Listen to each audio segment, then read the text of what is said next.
Good evening, everyone. On behalf of Radiology in a Nutshell, I warmly welcome all the participants joining us today for this academic webinar. Radiology in a Nutshell is a digital learning platform and dedicated to simplifying radiology education and creating collaborative academic space where students, professionals, and faculty can connect, learn, and grow together through webinars, podcasts, and educational digital content. Our aim is to make radiology concepts more accessible and engaging for learners across the country. Today, we are very delighted to host an insightful session on the topic MRI safety in clinical practice. Before we begin, I would like to thank all the participants for taking the time to join us. Now, to guide us through today's session, it is my pleasure to invite our moderator for the webinar, Mr. Abhishek Yadav. Mr. Abhishek Yadav is a radiology technologist at AIMS Raebareli, an academic advisor at Radiology in a Nutshell. He has been actively involved in academic discussions and radiology education initiatives. I now invite Mr. Abhishek Yadav to take the session forward. Thank you, Ravi. Good evening, everyone, and warm welcome to all the participants joining us today. So the today's topic is MRI safety in clinical practice. Is an extremely important topic for the working students of radiography and practicing technologists around the all over the globe. So we are truly honored to have an esteemed speaker with us. So it's a give me a great pleasure to introduce Professor S. Panneer Selvam sir, who is a professor in Department of Radiological Physics, Sri Ramachandra Institute of Higher Education and Research. Sir has extensive academic and clinical experience in radiology and radiological physics. Without taking much time, I would now like to invite Sir to deliver his valuable insights on MRI safety in clinical practice. Sir, that platform is yours now. Yeah. Sir, two Thank minutes, you, sir. Abhishek. Thank you. Sir, 2 minutes. Just like, Stream पे lag आ रहा है बस sir 2 minutes. एक second. बस okay. lag आ रहा है. 2 minutes.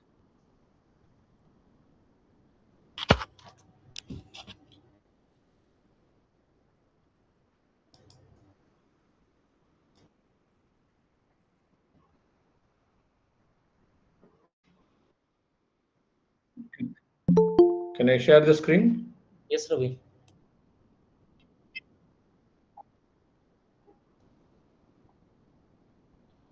So the today's webinar is about the MRI clinical safety in diagnostic radiology. So we have a very experienced faculty from the Sri Ramachandra Institute of Higher Education and Research, Professor S. Panneer Selvam sir. So without taking much time, I want to request to sir, please kindly proceed for the webinar. Okay.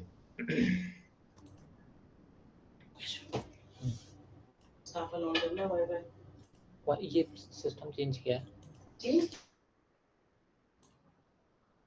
The screen is visible? Yes, sir. Okay. Very good evening, all of you.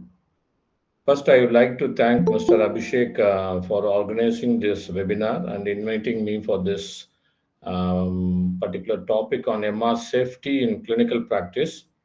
Uh, Once again, thank Mr. Abhishek for inviting me. The topic is very important topic as such.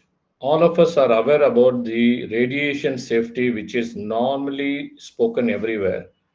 But MR safety is concerned, it's actually more dangerous than the radiation safety. How, why, all those details I'm going to elaborately explain you. Actually, today there's a lot of incidents have happened in the world. Actually, why? What is the reason? What are the different type of accidents occurs? So when you look into that, we have to emphasize on this topic, particularly to the students as well as the practicing technologist. That's the reason the title itself is given as MR Safety in Clinical Practice and Overview.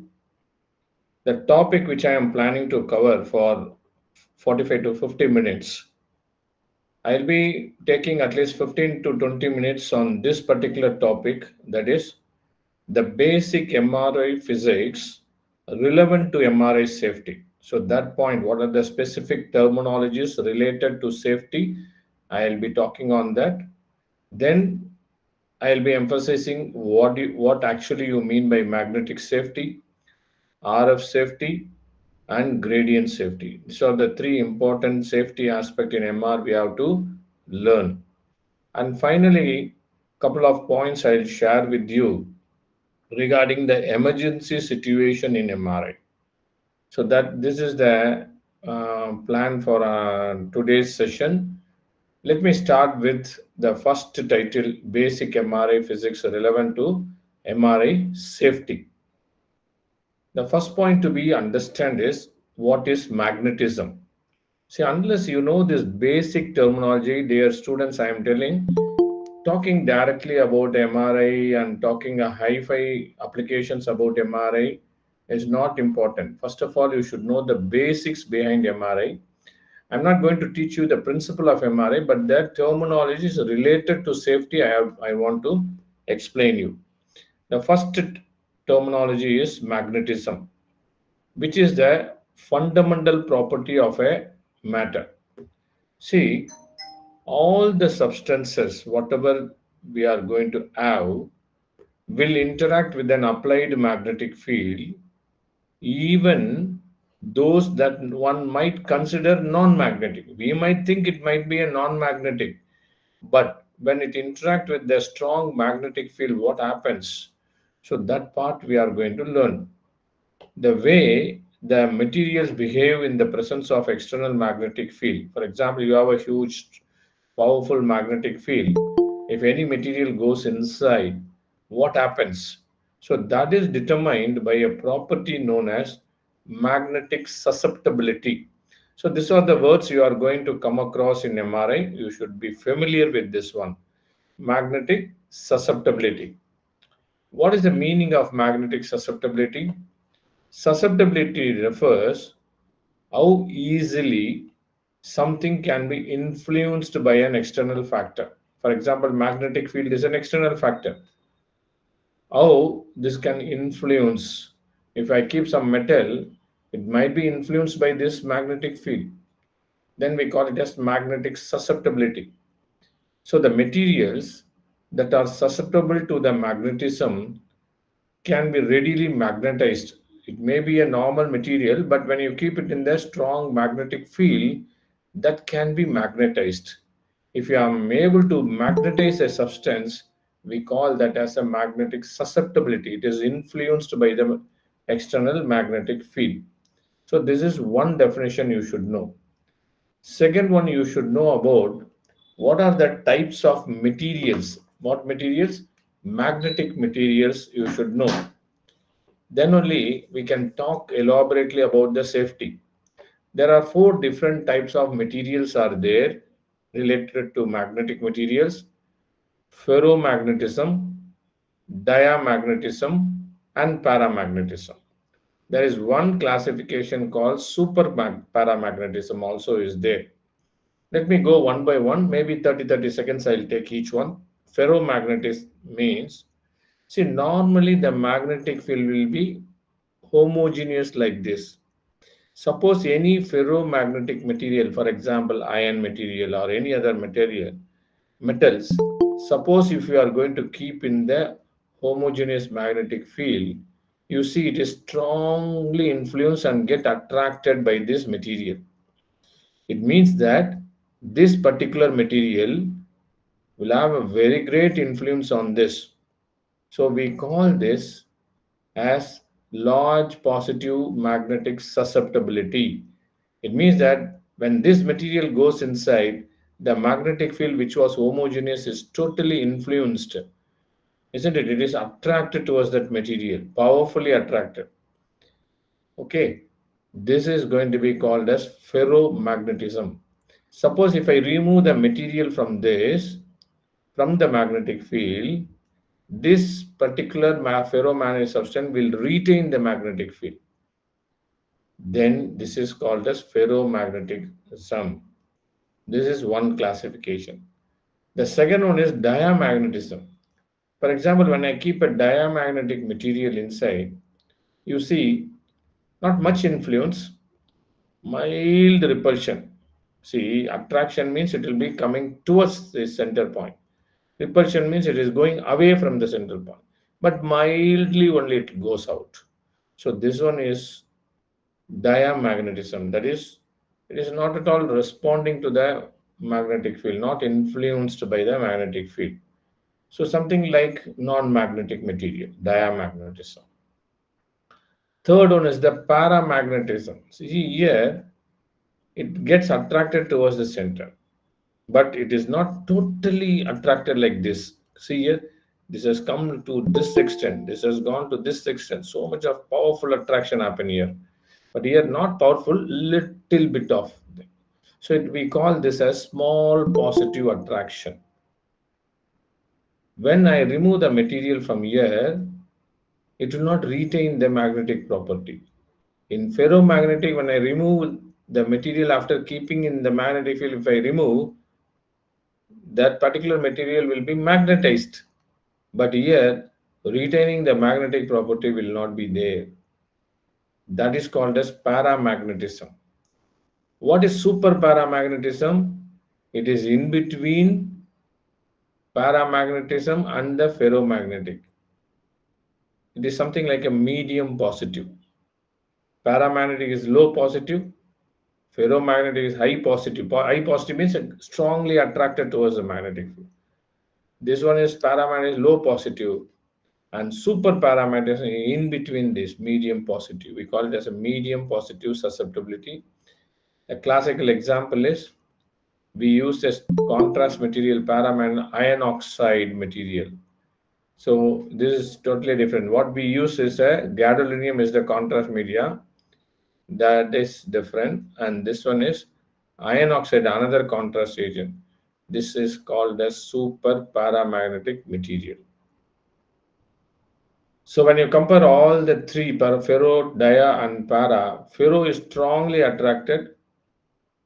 Weakly, this is going to be attracted in para, and weakly repelled is going to be in diamagnetism. So these are the classification of the magnetic field when the material is kept inside.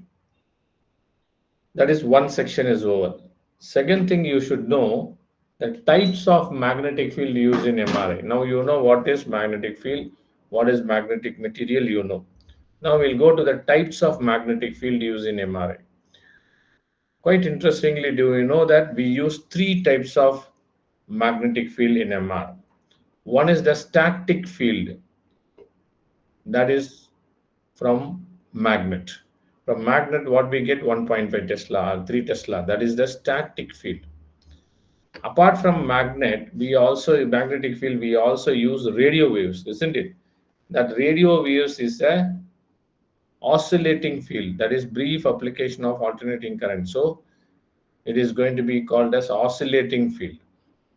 The third one is you would have heard about something called as gradient. I'll explain in detail. That is called as time varying magnetic field. That is, according to the time, the variation happens based on the time dependent parameter. So there are three types of magnetic field: static field, oscillating field, that is radio waves. Static field is magnet. Last one is time varying magnetic field. That is going to be called as gradient. Now let us see about the first one, static field. How it is produced? It is produced by two types of magnet. One is permanent magnet. It looks like this, open MRI. Other one is electromagnet. In that, superconducting magnet is the magnet we commonly use. That is going to be something like this, which is called as closed MRI. This is open MRI. This is closed MRI. The maximum field strength in this is 0.3 Tesla or maximum 0.4. But here I can get 1.5 and 3 Tesla. That's it. That is a huge difference. So this is open MRI. This is closed MRI. Now, let us see about the second one. Now we are seeing about static field. Now we'll see about oscillating field. The brief application of alternating current. You are applying an alternating current. What is alternating current? Varying current, on, off, on. like sorry, crest trough, like that it goes. But when I am going to apply briefly on off, what we get? I'm going to get a radio frequency pulse, isn't it? That radio frequency pulse is an oscillating field because it is not constant. Goes down, up, down. It's an oscillating magnetic field. So that is the second one. You have seen about static field, oscillating field, and third one is time varying magnetic field. What do you mean by that? Time varying magnetic field is from gradient coil. Gradient coil is the coil which gives the positional information for forming the image. X, Y, Z coordinates are taken care of by the gradient coil. There are three gradient coils are there. One in the craniocaudal direction, one in right left direction, anterior posterior. So three direction, three different coils are there. You know that magnetic field gradient, it is the current carrying coil that lies inside the bore of the magnet. But when I switch on, this will produce the magnetic field like a linear spatial variation. See, low magnetic field, high magnetic field. Before applying gradient, magnetic field is uniform throughout the bore of the magnet. But when I apply the gradient, the variation happens from one end to another end. That is called as gradient. Artificially, I am creating a variation in magnetic field. So this is next point.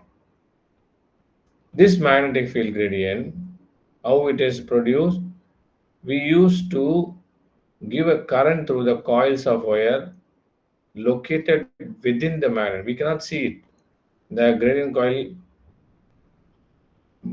is basically located inside the bore of the magnet. So gradient field interacts with the main static field. I am applying a current to the gradient coil and magnetic field is produced. So that magnetic field will interact with the main static field so that the magnetic field strength along the axis of the gradient is altered in a linear way. Now, do you understand one more point here? Middle of the axis of the gradient, in the center point, that is going to be the field strength of the main magnetic field.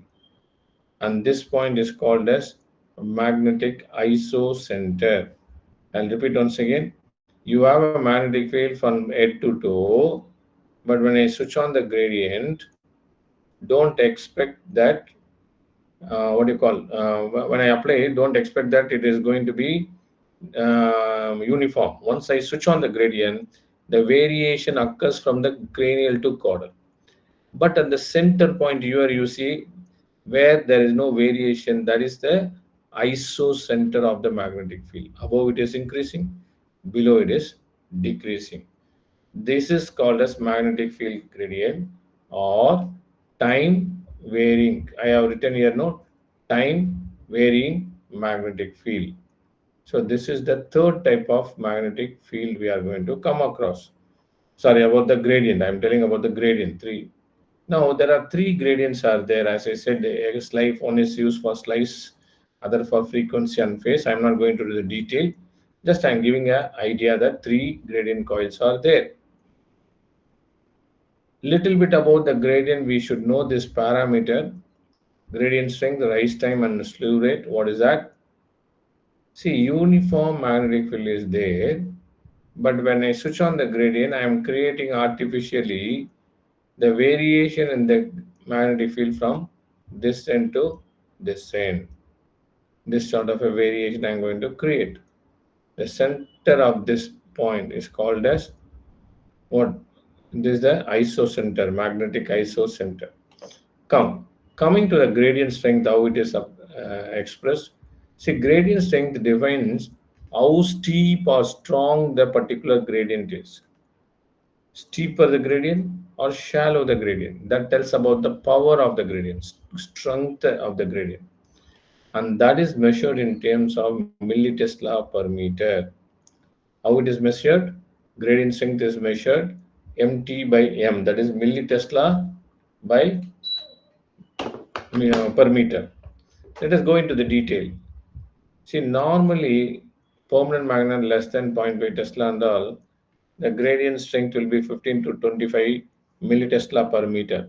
But when you go for superconducting magnet, it will be more than that, 30 or up to 40. Even 63 is also available. So that is the huge difference between this one and this one. But remember, for the best performance concerning the peak gradient strength, bigger is better. More the gradient strength, like you can get a thinner slice sections also. Then gradient rise time is as soon as switch out the gradient, in what how much duration this is rise to the maximum. So that is going to be called as rise time. And slew rate means already you know what is gradient strength divided by rise time. That will give the slew rate. So how many parameter related to gradient you have learned? One is the gradient strength, second is the rise time, last one is the slew rate. So these are the things. So slew rate, peak gradient strength divided by rise time. If the rise time is going to be reduced, the value of slew rate is also going to be increased. You want to know why, what will happen in the slew rate. Application is the spatial resolution and the imaging speed can be improved when we go to high magnetic field gradient strength.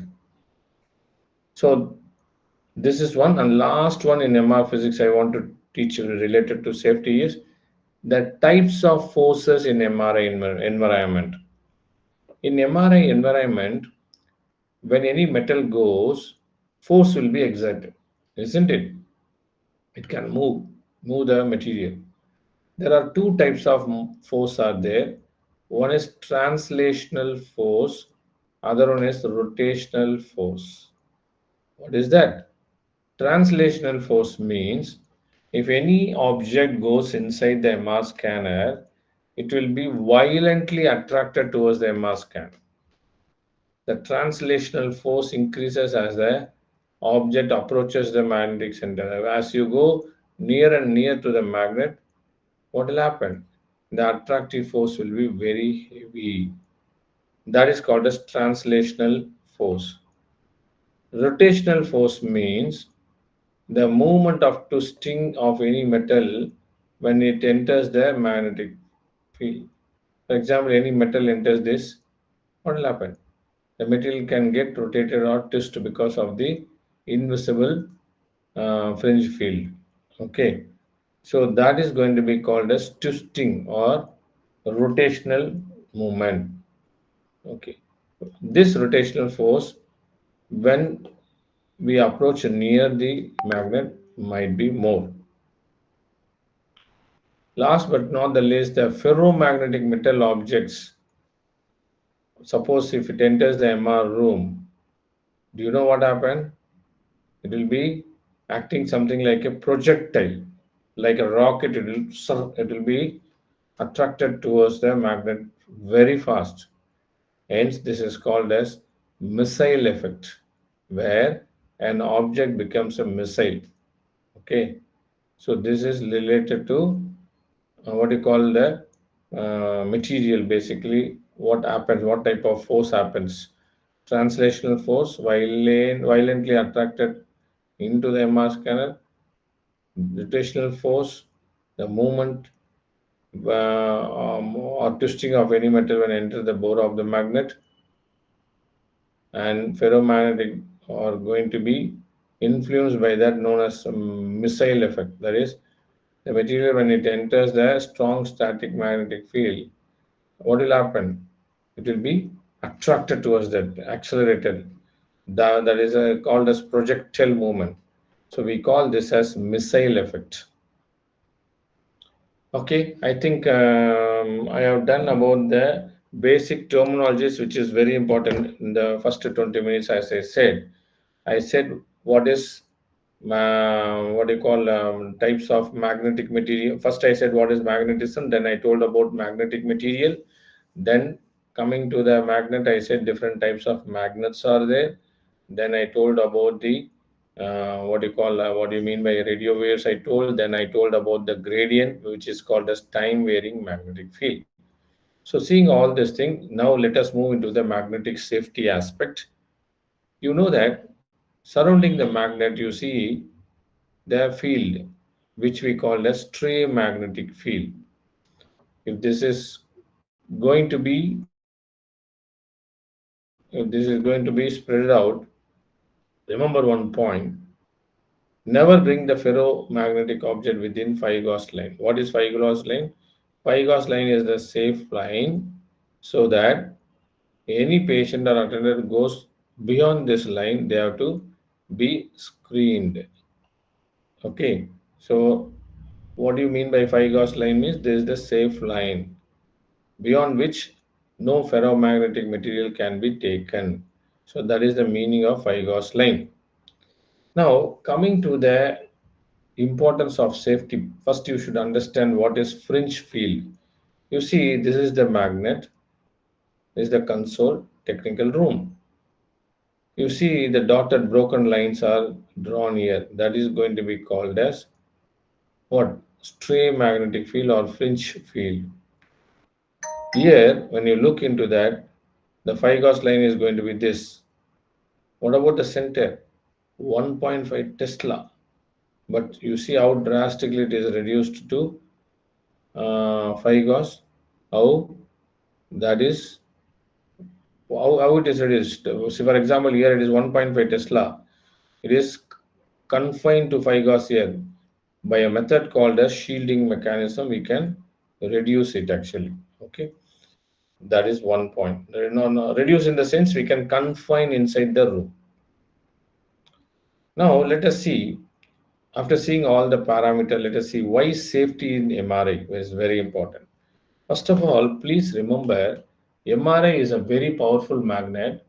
For example, you have 1.5 Tesla, it is something 30,000 times stronger than the earth magnetic field. Suppose if you are going to work in 3 Tesla, it is something around 60,000 times stronger than the earth magnetic field. So that point you should understand. So it is very powerful magnet. And also remember, like CT scan, you cannot switch it on and switch it off. The magnet is always turned on.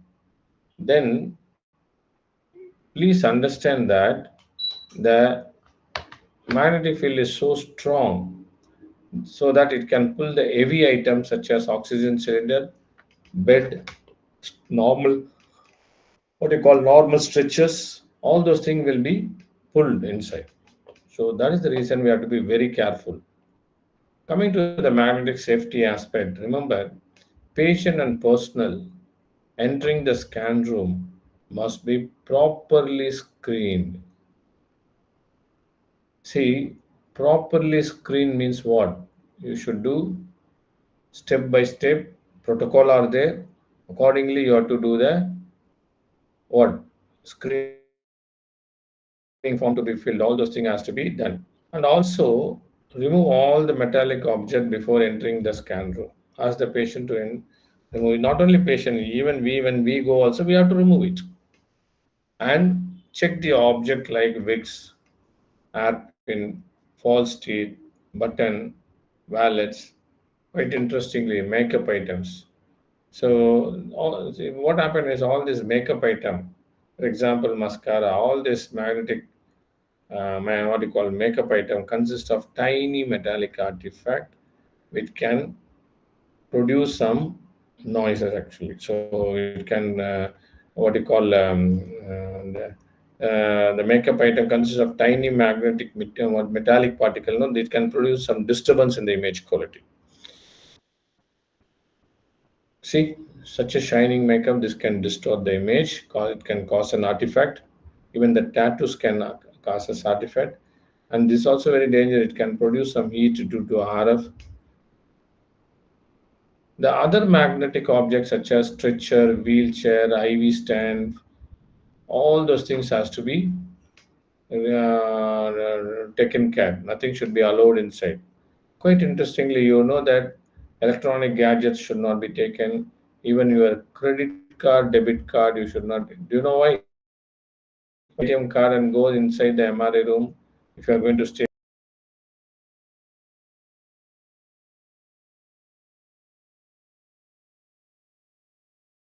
it's true that would have been erased or some malfunction might occur. Okay, so these are the influence which can happen. That's the reason we remove all the and we should go to the MR room. I don't know how many of you have seen this. When you go enter the MR room, all the stickers would have been placed. If you have seen, say, say how to screen the patient. That is quite interesting. This is the title, MRI in clinical practice. How to screen the patient clinically when you are going to do the case. See, ensure that the screening of the patient is done and the same is documented in the consent form. We have something called as data sheet or safety check sheets. That way maybe different institute will give different name. So that questionnaire, lot of questions will be there. We have to ask the patient or answer and you have to tick one by one. That is very important. That has to be documented actually. Without asking the patient, if you are going to put the patient inside, patient is having some metal implant, so it is going to be a problem, isn't it? Then while screening the patient, interaction must be friendly. Don't be this thing. Say when you are going to be friendly, they will also share the things. So we have to get the correct history from the patient, and after that, taking all the detail, make sure that screening is done. Okay, that's very important. So this is the metal detector which is used for screening the patient. What about contraindication? There are different contraindications are there like a cardiac pacemaker, cochlear implant. But most of the things now, the compatible systems are available, but they are very expensive. So that is one point you should know. Okay, fine. Now coming to the MR safety devices, classification is done. And what I'm going to explain you is based on ACR, American College of Radiology. Whenever you see a symbol of square with green colors MR, okay, it means it is safe. When you see same thing in a triangle one, not square, triangle one, something like an yellowish background, that's going to be called as MR conditional. When you see anything red like a cross one, it is prohibited. You should not do it. It is unsafe, isn't it? So let us see one by one. First one is MR safe. MR safe means, for example, MR compatible anesthesia unit. You have a multi-parameter monitor, pressure injector. All those things can be kept inside the MRI room. Okay, so we call it as MR safe. What about MR conditional? There are some material which you can take inside the MR room, but whenever necessary, otherwise it has to be kept outside. Is it clear now? For example, a fire happened inside the MR machine, we need a fire extinguisher. If it is outside the MR room only, it's easy for us to take care. If it is going to be inside, then it's a problem, isn't it? So whenever needed, you can take inside, otherwise it will be kept outside. For example, wheelchair. When needed, they'll take inside MR room and they'll bring it back. That is going to be called as MR conditional. Okay. What about MRs unsafe? Any metallic things like this is unsafe only. So we should be very careful about it. So to put in a nutshell, we have MR safe, MR conditional, MR unsafe. So now we have seen about a title called as safety devices in MR. Now we'll go to the next one. What about the MR for pregnant patient? See, there is no known biological effects so far, but generally neither recommended or forbidden. And most of the literature says that, see, what happens is um, there is no biological effect, but still we'll be doing the scan in the first trimester. Is it okay? But what it says is the cells undergoing division which occurs during the first trimester of pregnancy are more susceptible to these effects. So normally we try to avoid the first trimester and we'll do the MR for pregnant patient in second or third trimester. That was the literature. But later on, one more literature came where you can do in any trimester, nothing is going to happen. No proven biological effects. So that's the reason I have written MRI is recommended, not forbidden. Okay. In case if you are going to do the scan in the first trimester, try to get a written consent form. Okay. So this is about the pregnant patient. What happened? I told you so many things. If you are not going to follow, what will happen? Like this, so many accidents have happened in the world. Oxygen cylinder has gone inside. If you want to remove, you have to ram down the magnet, which is very expensive process, isn't it? You see mopping machine, chair, even the cot itself. This has happened one of the center in our own country. So what happened? This trolley, general trolley, they brought it inside and got uh, attracted towards the magnet and went hit. Now what happened? The front portion had got damaged. Of course, nothing has happened to the patient, but so now to rectify this, more than 20-25 lakhs they have spent, isn't it? So this sort of the things we should be very careful. Even you know that I have given some list of incident which has happened in early 90s.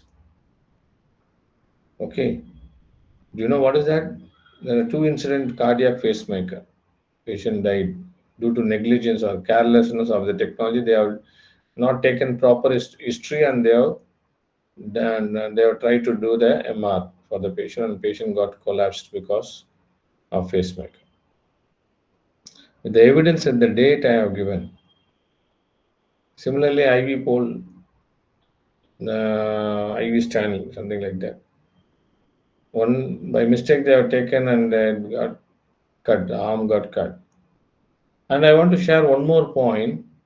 Whenever you are going to do MRI and if you are going to ask the history, you come across that the patient is a metal sheet worker or lathe factory or something like that, metal related. Particularly if you are going to do a brain scan, ask for the skull X-ray to see any foreign material are there.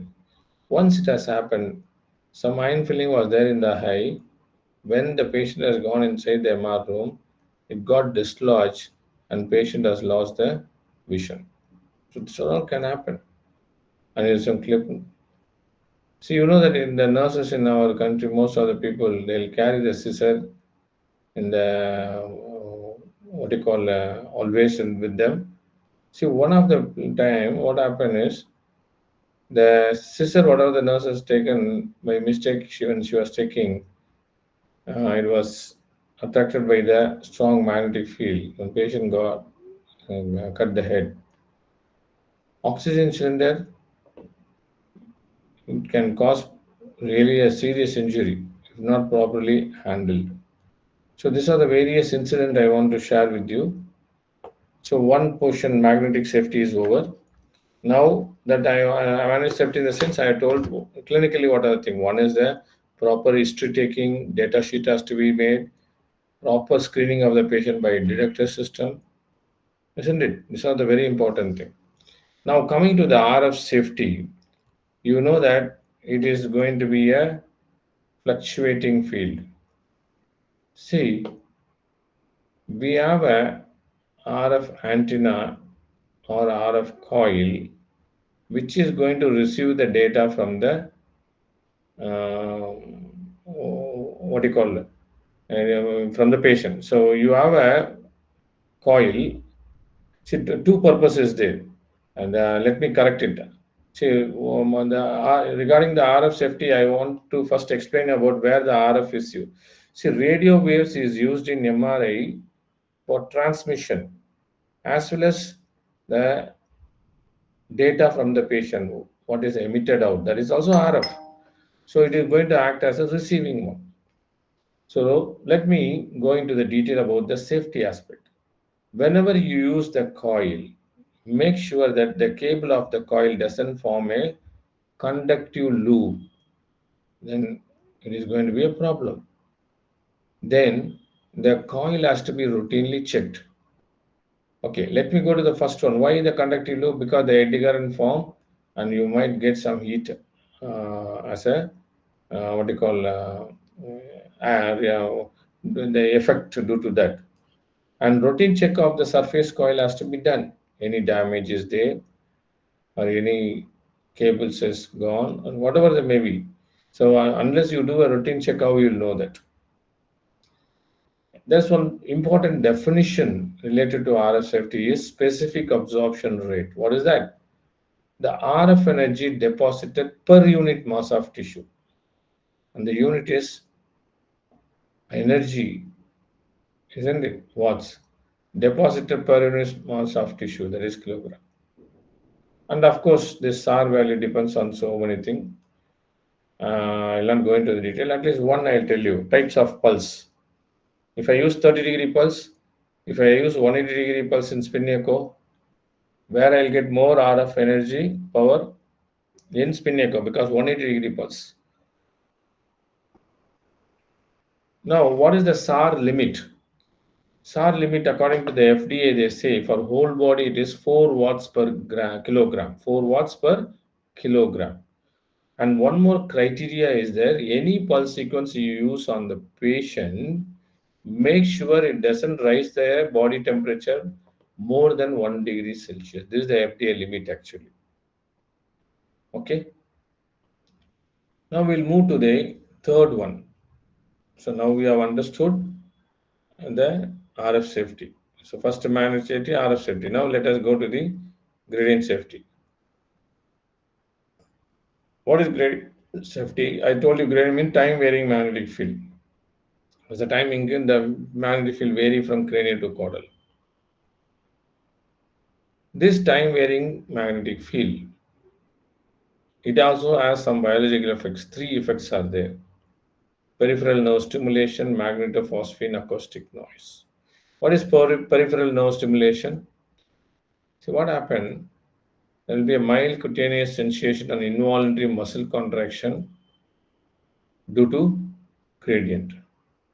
Due to gradient, this can occur. Mild cutaneous sensation and involuntary muscle contraction. And this phenomenon is known as peripheral nerve stimulation. Magnetophosphine means, okay, the visual disturbance during MR scanning. When retinal phosphates are stimulated by this varying magnetic field. So what happened? This particular phenomenon is known as magnetophosphine and described as stars in one eye or present as light flashes. What is that? What is that? So you'll get a light flashes from the eye due to the retina issue. That is called as magnetophosphine, and that is produced due to varying magnetic field. Of course, acoustic noise is going to be there whenever you use a simple foam earplug. Maybe 10 or 20 decibels it can attenuate. Balance will be there, isn't it? But you know one thing nowadays, um, I was talking about the acoustic noise, where the acoustic noise comes due to the rapid switching on and switching off of gradient coil. Tuck, tuck, tuck, tuck, like that you get it in MR, isn't it? Nowadays, manufacturers are also improving the quiet gradient system. That is, there is a significant reduction in the gradient noise during image acquisition. So this is about acoustic noise. So three things we have seen: peripheral nerve stimulation, magnetophosphine, acoustic noise. So that this is the three important thing related to the gradient safety aspect. Then finally, I also want to touch up on the MR suit planning. What is that? See, according to ACR, whenever you plan it, the MR suit, it has to be done as per the ACR recommendation, because right from the beginning, we have to give importance to the safety aspect. See, in front, what you see the corridor, that is going to be zone 1. Once you enter the radiology department or MRI suite, you have a reception, you have a change room, patient holding area. All this are all considered as a zone 2. This is zone 1, this is zone 2. Console room is considered as a zone 3, and magnet room is considered as a zone 4. That's how it is classified regarding the MRI suite. Once again, I'll tell you the corridor, all those things, reception, change room, everything can be in gray, what you call zone 1, and zone 2 is reception as well as the change area. This is zone 2. Sorry, only the corridor is zone 1, and this two area is zone 2, and control panel is zone 3, and magnet is zone 4. Last important point in safety is emergency situation in MR. So many things are there, but I have chosen only 3 points. One is that any emergency happen, we have to ram down the magnet, demagnetize, isn't it? For that, we have something called as quench mechanism. Quench means what happened? What is the meaning? When I suddenly remove the magnetism from the magnet. So when I remove the magnetism, suddenly a lot of heat generation happens, which makes the liquid helium to boil off and evaporate. So can you see the fumes? So that is going to come through the vent pipe like this. So that like that only it will be there, maybe 10 or 15 minutes when the quench happens. Like this, it will be coming out. So this is very important point you should know. Chumma, you should not go and touch the emergency switch. That's all gone. Whole helium gone means, so that is around 30-40 lakhs you have to spend. So carefully you should understand whether it is needed or not. If it is a life threatening, yes, we have to do it, it can be done.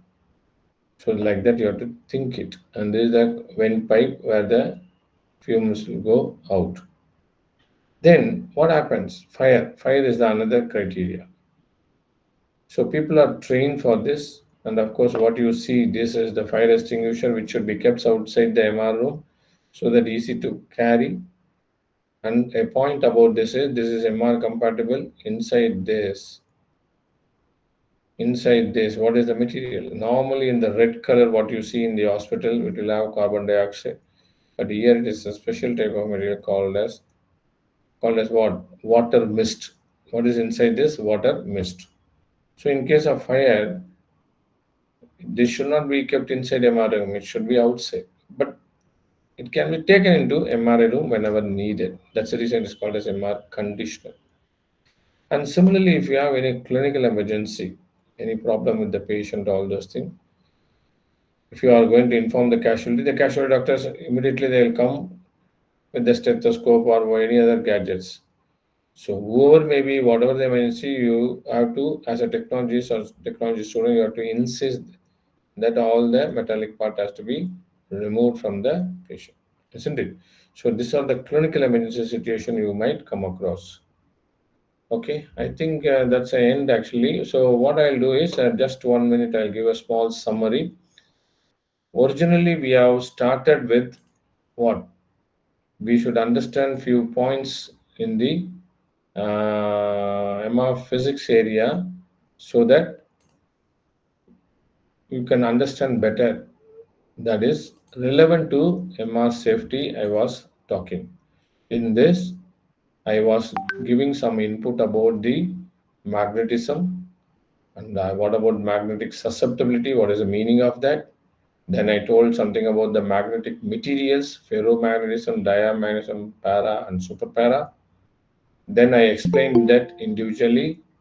Then I also explained you there are different types of magnetic field. One is the static field, that is a magnet, oscillating field, that is from the radio waves, time varying magnetic field, that is a gradient.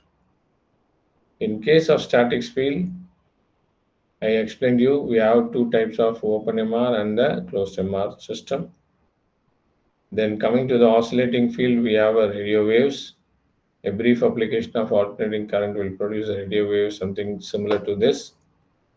Then time varying magnetic field, that is due to gradient coil. And then what happened is there are simple definition related to gradient. I explained you gradient strength, rise time, and slew rate. Then I told you about the two types of forces in MR environment. One is translational, and other one is a rotational one. Translation one is any metal, if you take violently, it will be attracted. That is the translational force. And if it is going to make any movement and with the twisting of the material, then it is called as a rotational force. Okay.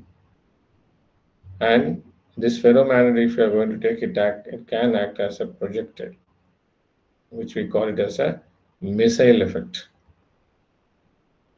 Then I told few points about the magnetic safety regarding why safety is needed, important criterias, makeup items, then what are the things not to be taken, symbols, how to screen the patient, I explained you, then contraindication also I told, then classification of MR safety devices I explained, then I also told a point about MRI for pregnant patient, that is also come under safety. If you are not going to follow what happened, I have shown some images. Then regarding RF safety, very important definition is the SAR value. Okay, that you should remember. And routine check of the surface coils and other coils are important. SAR value, FDA limit I said is 4 watts per kilogram. Then coming to the time varying magnetic field gradient safety, I said three important bioeffects will happen: peripheral nerve stimulation, magnetic phosphine, and acoustic noise. So this three, and I told how the MR suit is planned, and finally the emergency situations in MRI I explained to you. Okay, I think with this I'll close it, and I think what is the time now? It is 53, 6:53. Right? Yeah, 50 minutes has gone, as I said. So now it is open for discussion. Any doubts are there? We can have a discussion. Over to Abhishek. Yeah, please tell.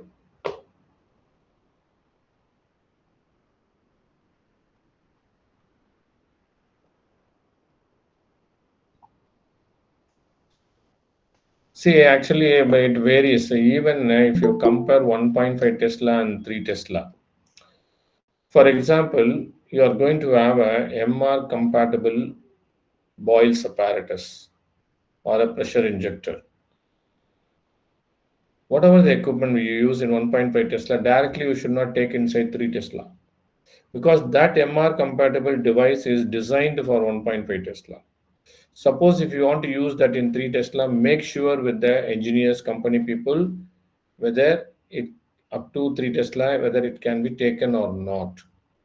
Okay. Similarly, when you go for 7 Tesla also, very important safety aspect is you cannot swap the equipment from one room to another room as you like, because for 7 Tesla the criteria are different.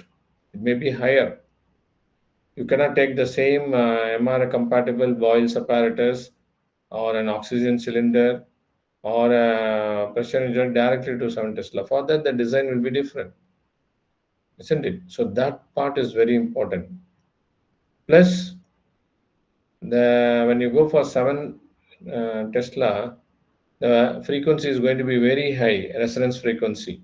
The oscillating magnetic field is also going to be very high. The possibility of a peripheral nerve stimulation and as well as the magnetophosphine probability will be higher in 7 Tesla when compared to the lower end. So like this, everything, whatever the effect I told, everything will have a greater influence in the 7 Tesla.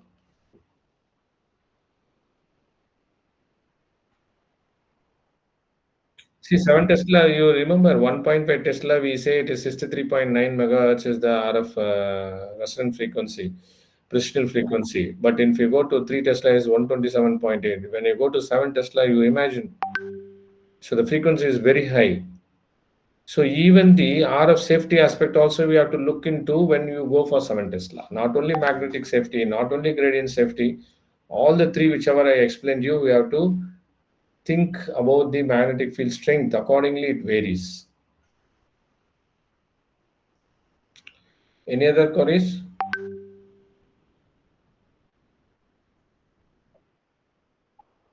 Okay.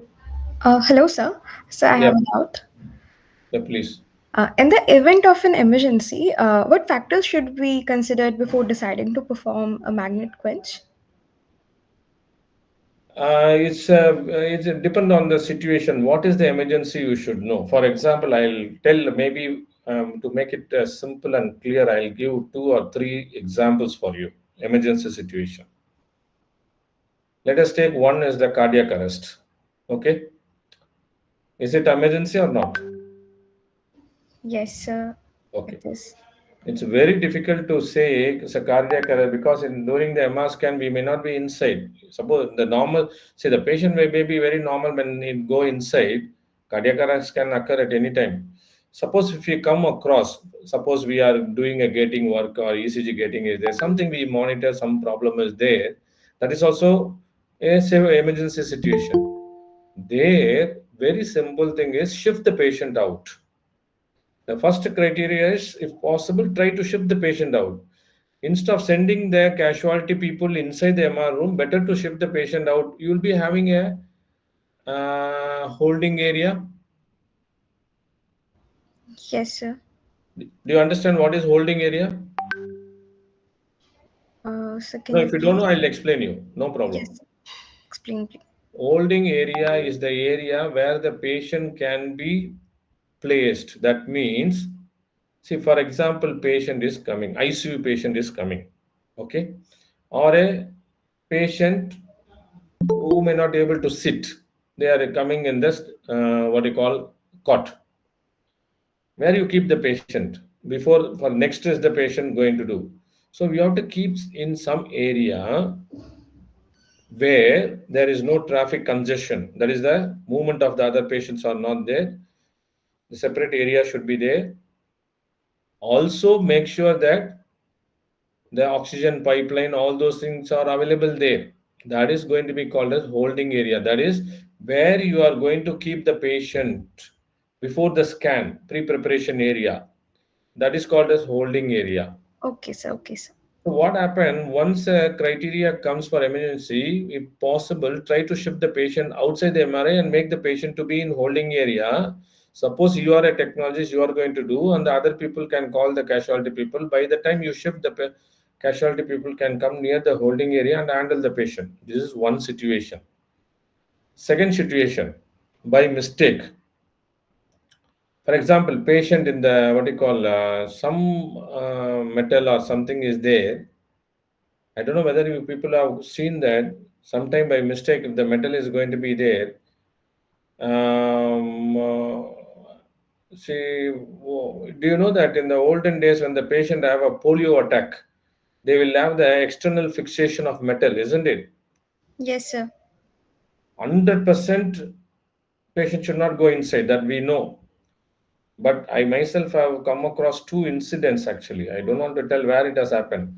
So Okay. by the patient was wearing a full pant and nothing was seen outside, and due to the negligence of the particular technology, screening was done not done properly, and patient has gone inside.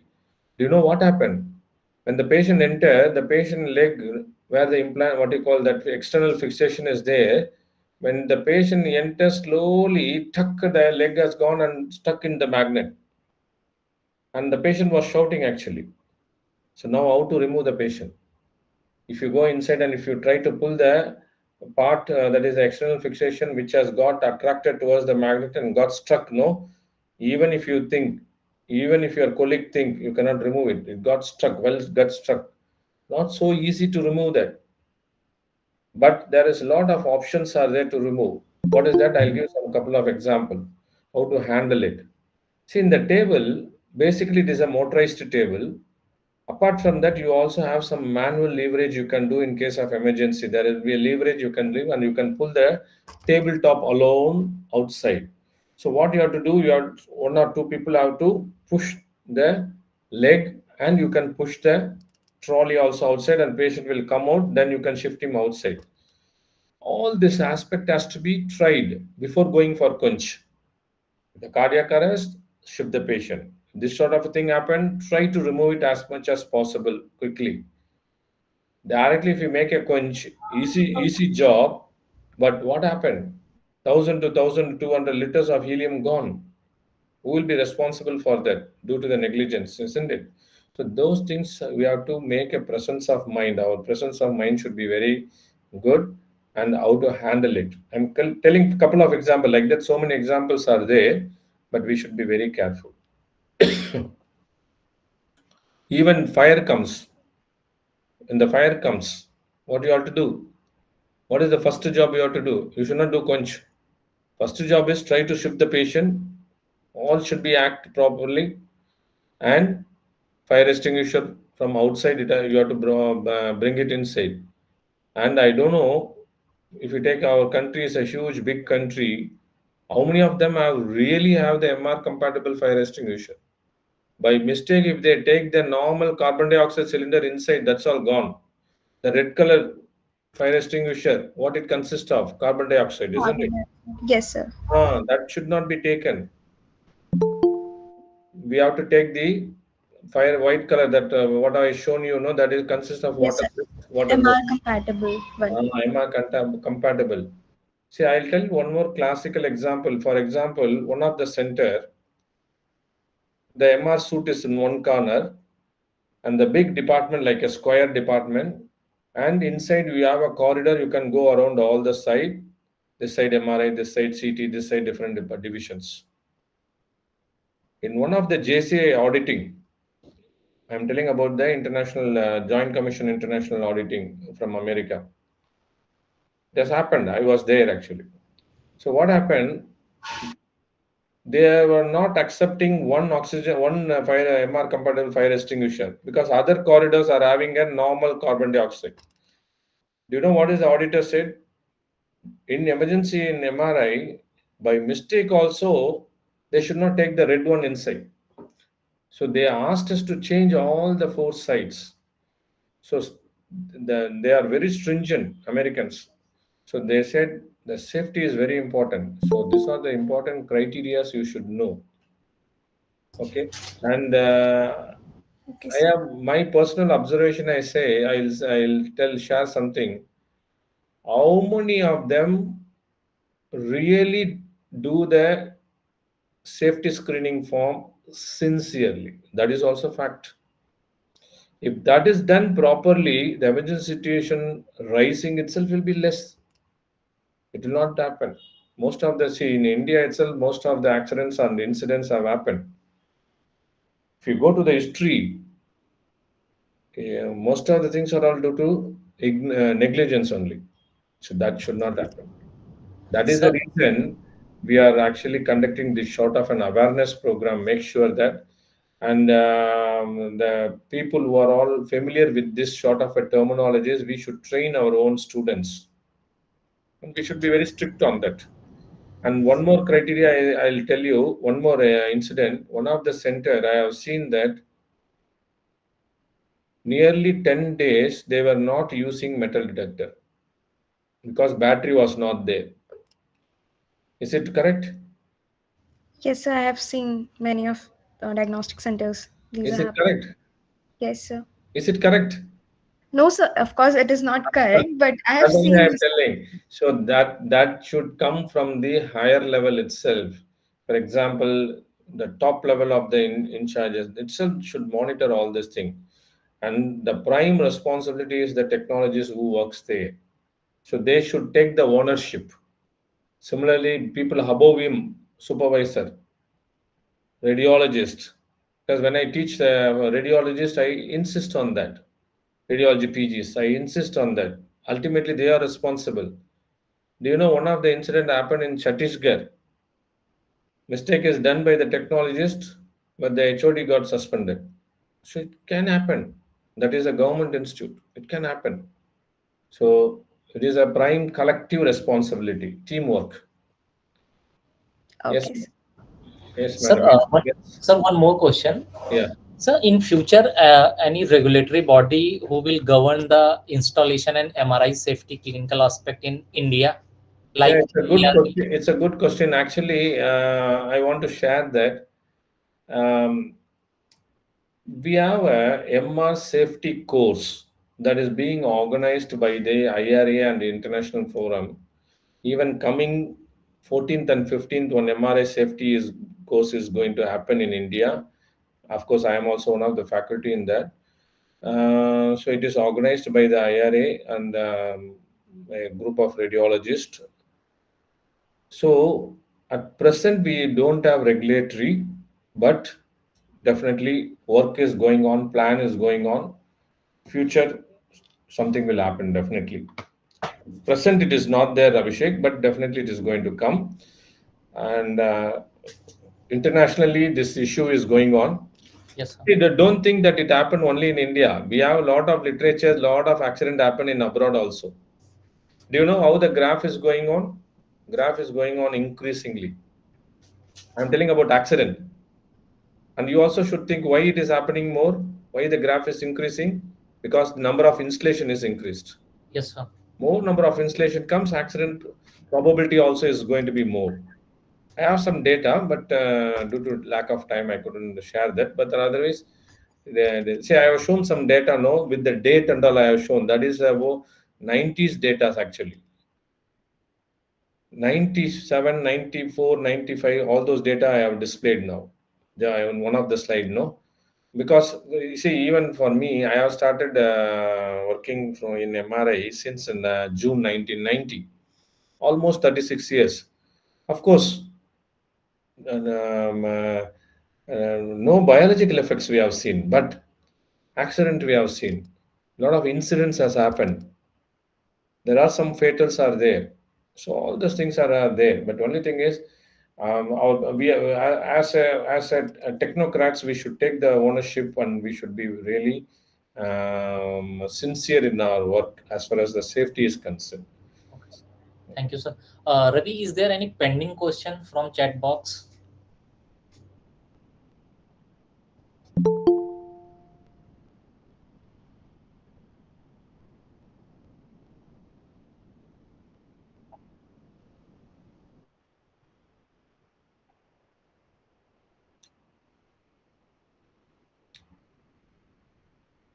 Yeah. But say there are. I can make it in as a two question here. One thing is, um, according to the Joint Commission International, what they say is the periodic training has to be given. The first one, it is not the one-time giving.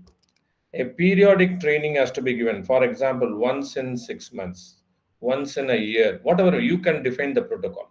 They are not telling you should give once in 1 month, once in 2 months. You can define it. You know that it is something like an SOP. So you can make an SOP for your own standard operating procedure for your own institute. So that has to be done periodically. One. Second thing is, don't think that only you have to train the MR technologist.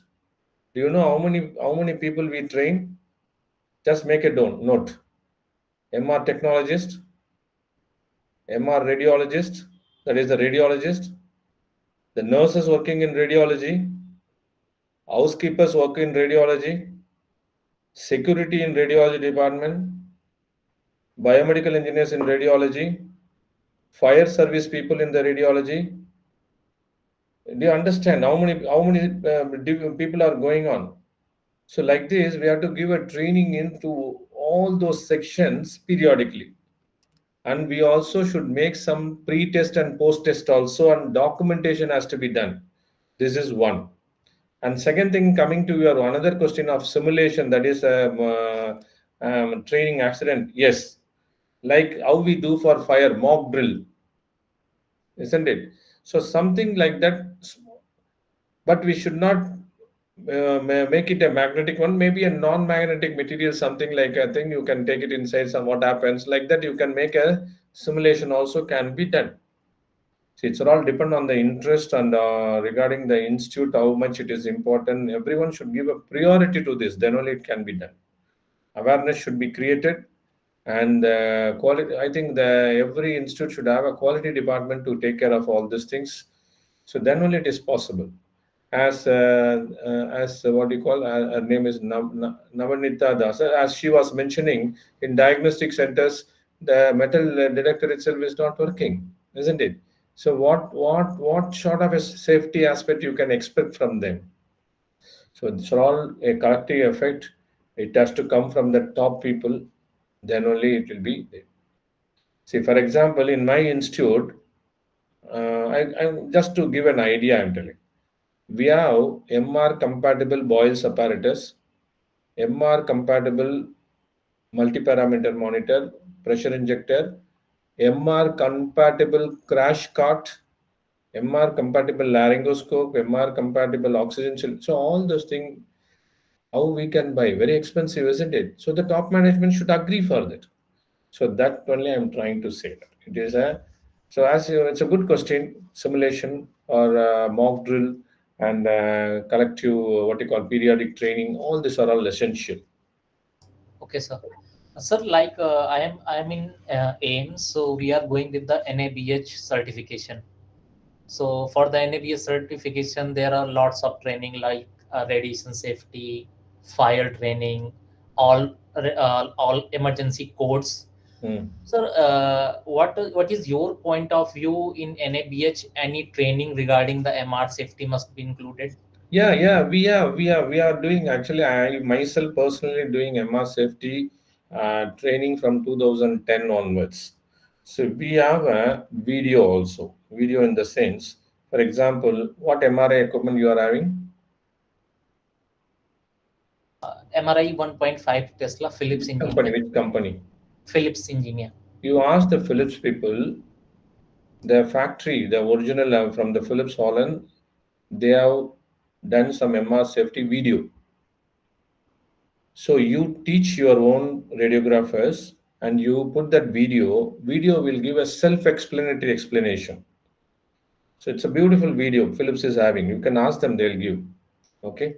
So like this, you have to educate the different people, not only technologists. I told different people who are all going to come in that zone. See, you have to train the housekeeping people, very important, because daily they go inside and clean, no? So they should not take any metal inside. So that should be properly trained. But verbally, you should not say. NABH people will not accept. If you have given a training, you should document that. You should document with the date and timing and get sign of the trainer as well as the trainees. Both it should be signed. Attendance sheet should be there. Similarly, as you ask, all the training like a fire drill or any, even the spill drill, major spill drill, okay, fire drill, MRI, radiation safety, MR safety, all those things you have to give a what you call a training program, and it has to be documented, which is going to be the mandatory for the NABH accreditation. Say when they go to CM in the operation theater, if they find CM, if a technology is operating that CM, if NABH or auditor goes, when he sees he is operating that, immediately he'll make the note of his name and employment number, and he will come to the office and ask the RSO, show me the training form of this particular technology is working in the CM with the employment number they'll show. So you should show that. So that's how the training will be happening. That's how the auditing. Even your lead apron should be coded. It has to be checked periodically. And your RF coil should be checked at least once in a week. RF coils, physical check has to be checked and cleaning should be done. Why cleaning has to be done? Because a lot of patients, for example, brain scan when you do, head coil, when patients are not totally pure, when they come from out, a lot of dust might be there in the head. Any small metal piece, what you call tiny metallic particles might be there. All those things that due to magnetic field, it will be attracted and placed in the coil itself will be there. When the patient goes out, they leave something in the coil. So every periodically you have to check. Suppose the more accumulation happens, sometime you will be wondered, artifact will come. So every Sunday afternoon, we, for example, most of the institute make a protocol every Sunday afternoon. The coil routine coil checkup as well as the cleaning of the coil has to be done, not verbally. There should be of some format you have to design. Every coil name has to be written, what you have checked, everything you can type it and you can tick it. That's all, and you have to sign. You sign is not important. For example, supervisor has to sign. For example, one of your technologies is doing that, he has to get signed from you. Suppose if you are a supervisor, so like that it has to be documented. These are the basic criteria in NABH. Okay, thank you, sir. Thank you, sir, for your wonderful talk about the MRI safety. Yeah, there's a lot of things are there to share, but Due to there, the time constraints, yeah, there is no end. People also will get bored if I talk more. So that is also. Thank you, Abhishek. How many was the participant approximately? Ravi, can you tell me? Uh, 800. Oh, uh-huh. Okay, good, good. If they are, it is something useful for them, it's good. Mm. Thank you, Abhishek. Thank you for making this webinar. Okay. Mm. Thank you so much, sir. Thank you. Thank you. So, can I leave the meet? Yes, sir. Okay. Sure. Thank you. Thank you. Thank you, sir.